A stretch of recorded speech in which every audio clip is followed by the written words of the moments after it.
பிரியமானவர்களே, நான் ஒரு வீடியோ பார்த்தேன். அது ரொம்பவே என்னைய அப்செட் ஆக்கிருச்சு. ஸோ இத குறிச்சு சில விஷயங்கள உங்க கூட ஷேர் பண்ணணும். உங்களுக்கு இந்த வீடியோ மூலியமாக நீங்க அதிகமா ஜெபிக்கணும், செயல்படணும் என்பதற்காக இந்த வீடியோவ நான் பதிவு செய்றேன். அந்த வீடியோ என்ன அப்படிங்கிறத கொஞ்சம் பார்த்துட்டு வாங்க.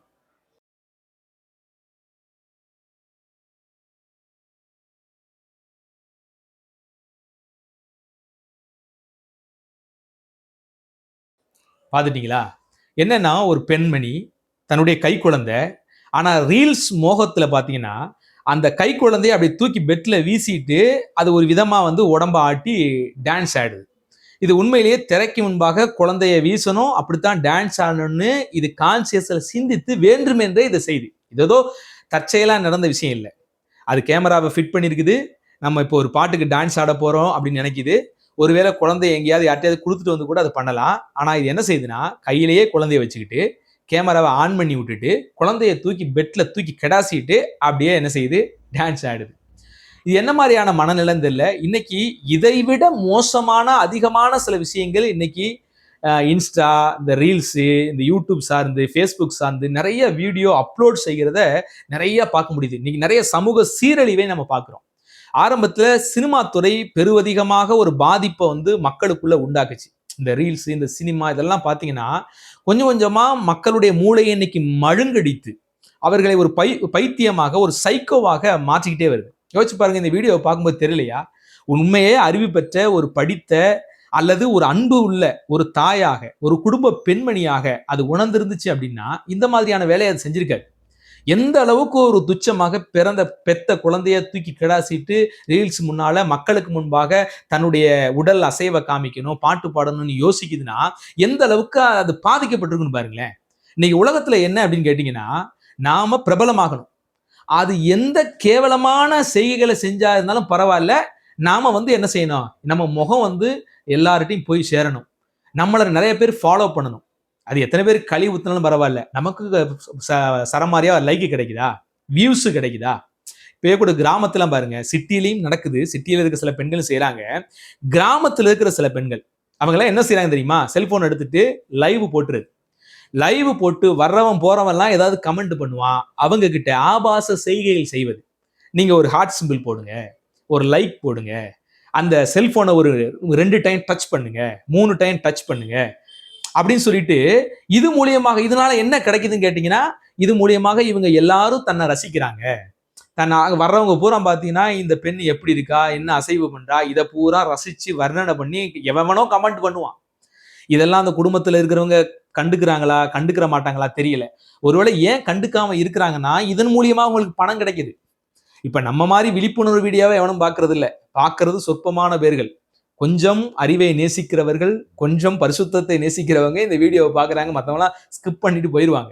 ஆனா அந்த மாதிரி வீடியோக்களை பார்த்தீங்கன்னா, லட்சக்கணக்கில், குரோஸ் கணக்கில் அதெல்லாம் பார்க்குறாங்க. நிறைய ஆபாச வீடியோக்களை பதிவிடுறாங்க. குடும்பத்தில் இருக்கின்ற குடும்ப பெண்மணியே, குடும்பத்தில் கணவனும் மனைவியும் கூட இந்த மாதிரி ஆபாசமாக செய்கை செய்து அந்த மாதிரியான விஷயங்கள்லாம் பொது வலைதளங்கள்ல பதிவிடுறாங்க. ஏன்? காசு. நிறைய காசு வருது, செலிபிரிட்டி ஆகுறோம்.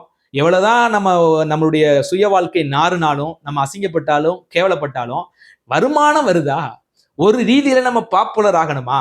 எங்கேயாவது ஒரு சினிமா வாய்ப்பு, ஒரு நாடக வாய்ப்பு இது மூலியமா கிடைக்குது. அததான் அது மூலியமா நமக்கு என்ன அசிங்கப்பட்டாலும் பரவாயில்ல.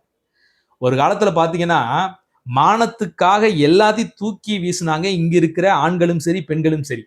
முக்கியமா பெண்கள். மானத்துக்காக எதை வேணாலும் விட்டு விடுவோம், மானத்தை விட்டு கொடுக்க மாட்டாங்க. ஆனா இன்னைக்கு இருக்கிற பெரும்பான்மையான நபர்கள் பாத்தீங்கன்னா, மானத்தை அடகு வச்சாவது ஏதாவது ஒரு பிரபலத்தை பெற்றுட முடியுமா, ஒரு பணத்தை பெற்றுட முடியுமா, அந்த மாதிரியான மனநிலைமைக்கு போயிட்டாங்க. அதெல்லாம் நான் என்ன சொல்ல வர்றேன்னா, இன்னைக்கு இருக்கிற சமூக சீர்கேடுகளை மனதில் வைத்து அதிகமா உங்க ஜெப ஜீவியத்துல இதற்கு எதிராக நம்ம ஒரு ஆவிக்குரிய போர் செய்ய வேண்டும். ஜெபிங்க. இந்த மாற்றத்தை கொண்டு வர ஆண்டவர் ஏதாவது ஒரு சமூகத்துல ஒரு தாக்கத்தை கொண்டு வர வேணும் அப்படிங்கிறக்காண்டி, அது சட்டத்தின் அடிப்படையிலையோ அல்லது ஏதோ ஒரு மாற்றத்தின் அடிப்படையிலையோ கர்த்தர் இதையெல்லாம் அழித்து ஒழிக்கணும். அதுக்காண்டி நீங்க என்ன செய்ய முடியுமோ அதை செயல்படுங்க. முடிந்த அளவுக்கு விழிப்புணர்வு கொடுங்க. மற்றவங்ககிட்ட பேசும்போது இவைகளை குறித்து பேசுங்க. வேதாகமம் அதான் சொல்லுது. நம்ம ஒழுங்குள்ளவைகளை நம்ம பேசி பழகணும், கற்புள்ளவைகளை பேசி பழகணும், பரிசுத்தம் உள்ளவைகளை பேசி பழகணும். எங்க போய் நின்னாலும் இதை குறித்து உங்க நண்பர்கள்ட்ட பேசுங்க. அசிங்கமா ஆபாசமா இந்த மாதிரி தாந்தோன்றித்தனமா விஷயங்களை தாராளமா ஏராளமா அவங்க பேசுறாங்க. ஆனா நம்ம நேர்மையும் உண்மையும் குறித்து பேசுவதற்கு பயப்படுறோம். ஏன் அப்படின்னா அப்படி பேசும்போது நமக்கு அவங்க பழமுன்னு பேர் வச்சிருவாங்க, இல்ல வேற ஏதாவது ஒரு கிண்டல் பண்ற மாதிரி பேர் வச்சிருவாங்க. நிறைய இன்னைக்கு அடைமொழி பேரெல்லாம் வைக்கிறாங்கல்ல, ரொம்ப பழம்பா இவரு, பூமருப்பா இவரு, இந்த மாதிரி நிறைய வேடெல்லாம் வைப்பாங்க. நம்ம நேர்மையா உண்மையா ஏதாவது ஒன்று பேசினா போதும் பூமரு அப்படி இப்படிலாம் பேர் வைப்பாங்கல்ல. அதுக்கு பயந்துகிட்டே நிறைய பேர் இந்த மாதிரி விஷயங்களை பேசுறது இல்லை. அவங்க என்னமோ பேசினா கண்டு காணாதபடி விட்டுறது, கடந்து போயிடுறது, இது போன்ற வேலைகளை நம்மளும் செய்யறோம். சரி, நாமளாவது யூடியூப்ல பொது வளங்கள்ல, யூடியூப்ல மட்டும் இல்ல மற்ற சோசியல் விஷயங்கள்லாம் இதை குறித்து ஏதாவது விழிப்புணர்வு செய்வோம் அப்படின்னு மீடியாவில் இருக்கிறவங்க ஏதாவது செய்யறாங்கன்னு பார்த்தா அதுவும் பெருசா யாரும் செய்யறது இல்லை. அவங்களும் பாத்தீங்கன்னா அந்த பட்டர் போடுற மாதிரி, ஆண்டவர் உன்னை ஆசிர்வதிப்பார், உன் பிரச்சனைகளை அறிந்திருக்கிறார், இப்போது இருக்கிறதிலே பார்க்கலாம் 1000 மடங்கு ஆசிர்வதிக்கப்படுவாய், இப்படித்தான் நிறைய பிரசங்கியார் போறாங்களே ஒழிய இந்த சமூக சீர்கேடுகளை ஐடென்டிஃபை பண்ணி இது எந்த மாதிரியான விளைவுகளை சமூகத்துல உண்டாக்குது, ஒரு ஒட்டுமொத்த சமூகமே சீரழிந்து போறதுக்கு இதெல்லாம் காரணியா இருக்குது, இதற்கு ஏதாவது ஒண்ணு பண்ணுவோம், இதற்காக ஜெபிப்போம், இதற்காக செயல்படுவோம், அது மாதிரி எதுவுமே இன்னைக்கு நிறைய பேர்கிட்ட காணப்படுறது இல்லை. 3 விஷயங்கள் இந்த உலகத்தை அதிகமா ஆக்குப்பை பண்ணி கெடுக்குது. அதை குறித்து வேதவசனம் சொல்லுது. 1 யோவானின் புத்தகம் 2ஆம் அதிகாரத்துல 16வது வசனம், ஏனெனில் மாம்சத்தின் இச்சை, கண்களின் இச்சை, ஜீவனத்தின் பெருமை, உலகத்தின் உள்ளவைகள் எல்லாம் பிதாவினால் உண்டானவைகள்ல, இவைகள் உலகத்தினால் உண்டானவைகள். 3 விஷயம். ஒன்னு என்னது? மாம்சத்தின் இச்சை, 2வது கண்களின் இச்சை, 3வது ஜீவனத்தின் பெருமை. இன்னைக்கு இந்த 3 விஷயங்கள்ல ஒட்டுமொத்த உலகமும் விழுந்து கிடக்குது. நிறைய பேர் சொல்லுவீங்க, அவங்க செய்யறதுக்கு நாங்க என்ன சார் செய்யறது அப்படின்னு நீங்க நினைப்பீங்க. ஐயா, நல்லா கவனிங்க. ஒரு சிலர் அதை செய்து கொண்டிருக்கிறார்கள். அது அவர்களுடைய தவறு மட்டும் இல்ல, உங்களுடைய தவறும். ஏன் இந்த வீடியோவை பார்த்து கொண்டிருக்கிற பெரும்பான்மையான நபர்களுடைய தவறும் இதுல அடங்கி இருக்குதுன்னு சொல்றேன். அவங்க அந்த மாதிரி ஆபாச செய்கையை செய்யறாங்க, அந்த வீடியோவை பதிவிடுறாங்க. அந்த வீடியோவை ஓடி ஓடி பாக்குறது யாரு? யார் அதை பாக்குறா? அதை குறித்து கண்டிக்காமல் இருப்பது யாரு? அது நாம செய்யற தப்பு இல்லையா? ஒன்று சிலர் என்ன செய்யறாங்கன்னா அந்த மாதிரி வீடியோ கண்டென்ட்டே உட்காந்து பாக்குறது, இல்லைன்னா அதை குறித்து கண்டிக்காம விட்டுட்டு போறது, இதுவும் நம்ம செய்யற தப்பு தானே. சமூகத்திலே ஒருவன் தவறு செய்கிறான் என்றால் அந்த தவறை தடுப்பதற்கு நாம் என்ன செய்கிறோம்? நாம் எதுவுமே செய்யாவிட்டாலும் நாமும் தவறானவர்கள் தான், புரிந்து கொள்ளுங்க. தப்ப கண்டு காணாம போயிருது. நிறைய பேர் இன்னைக்கு இதை தான் பாக்குறோம். ஏன் நம்ம கிறிஸ்டியானிட்டி வட்டாரத்துல கூட எவனாவது ஒரு கள்ள உபதேசம் பண்றான், ஒரு தப்பா பண்றான் அப்படின்னா அவனை குறிச்சு பேச முடியல. உடனே கமெண்ட்ல சிலர் என்ன சொல்றீங்கன்னா, அதெல்லாம் கடவுள் பார்த்து கொள்வார். கடவுள் பார்த்து கொள்வார்னு எந்த அடிப்படையில நீங்க பேசுறீங்கன்னு எனக்கு ஒன்றும் புரியலையே. வேதாகமும் முழுக்கவும் எல்லா ஊழியக்காரங்களையும் எதுக்காக தேவன் அபிஷேகம் பண்ணார்னா, அன்னைக்கு இருக்க மக்களுடைய தவறை சுட்டி காட்டி மனம் திரும்ப அழைக்கத்தான். எல்லா தீர்க்கதரிசிகளும் அதான செஞ்சாங்க. இஸ்ரவேல் மக்களுடைய பாவத்தை சுட்டி காட்டுவதற்காகவே தீர்க்கதரிசிகளை தேவன் அபிஷேகம் பண்ணுகிறார். தீமோத்தேயுக்கு பவுல் சொல்லும்போது, நீ சபையில கண்டனம் பண்ணு, கடிந்து கொள்ளு, புத்தி சொல்லு, மறுபடியும் இதை எழுதுகிறார், திரும்ப திரும்ப எழுதுகிறார். அப்ப வேதம் இப்படி சொல்லி இருக்கிற இன்னைக்கு அதீத பரிசுத்தவான்கள் சில பேர் என்ன செய்யறாங்கன்னா, அதெல்லாம் கர்த்தர் பார்த்துக்கிட்டு, கர்த்தர் தான் பாக்குறாரு. கர்த்தர் யார் மூலியமா பாக்குறாரு? இந்த உலகத்துல அவர் நேரடியா இறங்கி வந்தெல்லாம் எதுவும் பாக்குறது இல்லை. இந்த படங்கள்ல பார்க்கும்போது அப்படியே கடவுள் டஸ்ன்னு இறங்கி எல்லாம் பண்றதுல அதெல்லாம் கேமரா, அதெல்லாம் நடிப்பு. சில நேரங்கள்ல சில விஷயங்களிலே ஆண்டவர் அப்படி வந்தாருங்கிறது சில இடங்கள்ல இருக்குது. ஆனா 99% இடங்கள்ல கர்த்தர் அவருடைய ஊழியரை அனுப்பிதான் கண்டிக்க வைக்கிறார், அதை சுட்டி காட்டுகிறார், மனம் திரும்ப அழைக்கிறார். இதுதானே நடக்குது. அப்ப நாம செய்யணும். அதை நம்ம செய்ய மறந்துட்டாலும் இந்த சமூகம் சீர்கெடுவதற்கு நாமும் ஒரு காரணியாகத்தான் நாங்க இருக்கிறோம். அதை குறித்து பல இடங்கள்ல ஆண்டவரும் கூட எச்சரிக்கிறார். எரேமியா தீர்க்கதரிசன புத்தகத்தெல்லாம் பார்க்கிறோம். ஒருத்தன் பாவம் செய்யும் போது நீ அதை கண்டிக்காம இருந்தீங்கன்னா அந்த ரத்தப்பழியை உன்கிட்ட கேட்பேங்கிற அளவுக்கு கர்த்தர் பேசி வைக்கிறாரு. புரியுதுங்களா? அவன் தானே பாவம் செஞ்சான். ஆமா, நீ பக்கத்துல இருந்து வேடிக்கை தானே பார்த்துட்டு இருந்த.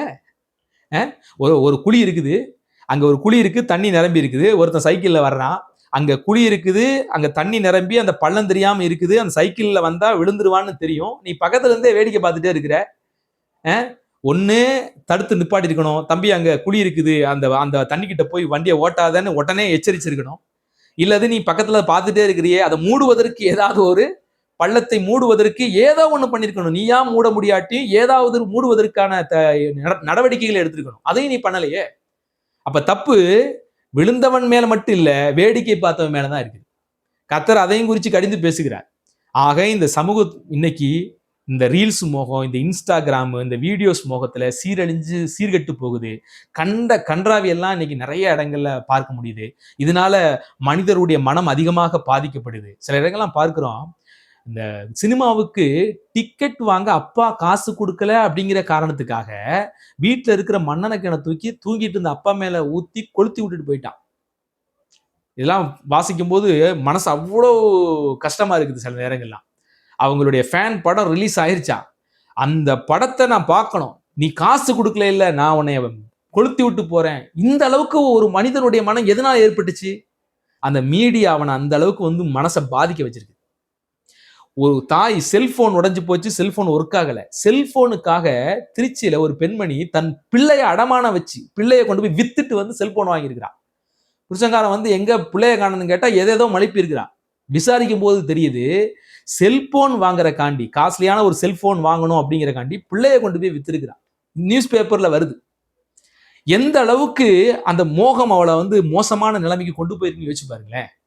இன்னைக்கும் நிறைய இடங்கள்ல இந்த மீடியா துறை சில நல்ல தாக்கங்களை உண்டாக்குது, உண்மைதான். மீடியா சில நல்ல விஷயங்கள் இருக்கிறது உண்மைதான். ஆனா பெரும்பான்மையான இடங்களிலே அது மனித மனங்களிலே அதீத தீமைகளை தான் விதைக்கிறது. அநேக சைக்கோத்தனமான சிந்தனைகளை தான் விதைக்கிறது. நிறைய பேர் ஸ்கிரீன் அடிக்டரா ஆகி போய் கிடக்குறாங்க.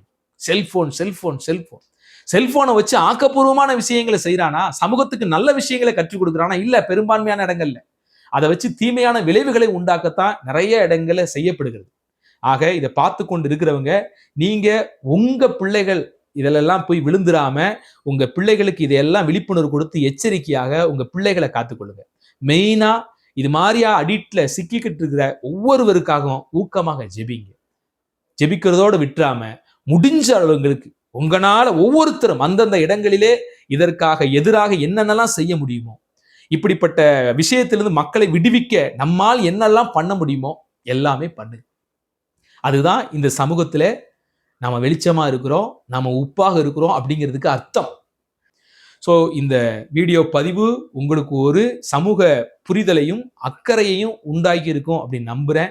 தேவனிடத்திலே இந்த சமூக சீரழிவுகள் அகற்றப்படும்படி அது எந்த ரூபத்தில் வந்தாலும் அதை இனங்கண்டு கொண்டு ஜெபிக்கவும் செயல்படவும் நம்ம முனைப்பாக செயல்பட நம்மை நாமே அர்ப்பணிப்போம். கர்த்தர் அந்த வல்ல கிருபைகளையும் பலனையும் நம்ம வாழ்க்கையில தருவாராக. God bless you.